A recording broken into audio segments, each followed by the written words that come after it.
भवति महाभोगरसिका भजन्ति त्वां चिन्तामणि पुनरिबद्धाक्षवलया शिवाग्नौ जुह्वन्तः सुरविरुद्धनारावृतिशतै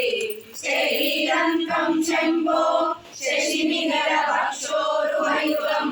तवात्मानं मन्ये भगवति नवात्मानमनघम् अतशेषशेषी त्रयमुपय साधारणतया स्थितः सम्बन्धो वां समरसपरानन्दपरयो मनस्वं व्योमत्वं मरुदसि मरुत्सारतिरसि त्वं भूमि वैपरिणतया मणिपरम् त्वमेव स्वात्मानं परिणमयितुं विश्ववपुषा चिदानन्दाकारं शिवयुवति भावेन विभुषे तवाज्ञाचक्रस्थं तपन शशिकोटिद्युतिधरम्